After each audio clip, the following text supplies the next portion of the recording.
সুপ্রিয় দর্শক মণ্ডলী, আসসালামু আলাইকুম।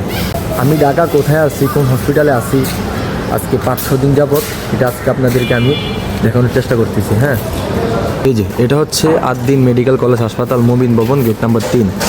আরেকটি গেট দেখা যাচ্ছে বিল্ডিংয়ের, এটা হচ্ছে জানি 1 নম্বর গেট। এটা হচ্ছে আফিল ভবন, গেট নাম্বার 1। আর এই যে এখানে দেখতেছেন আদ্দিন মেডিকেল কলেজ হাসপাতাল, অধ্যাপক আশরাফ আলী ভবন, গেট নাম্বার 3। এই যে এই গলিটা দেখতেছেন, এই যে বিশাল বড় একটা গলি, এদিকে এই গলিতেই এখন ঘুরি ফিরি সারাদিন যাবৎ। এদিকে আছে, এটা হচ্ছে আকিজ গ্রুপের একটি হসপিটাল আর কি, বিশাল বড় এরিয়া নিয়ে হসপিটালটা তৈরি।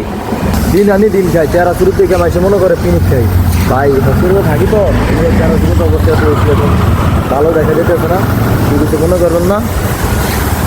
এই রাস্তাঘাট এদিকে হচ্ছে, এটা হচ্ছে আমার ব্যাটারি গলিতে এখন আসি এই আর কি ভাই। খুব একাকি মনে হচ্ছে নিজের, কেউ নাই পাশে। তো ভালো থাকবেন, সুস্থ থাকবেন, আসসালামু আলাইকুম।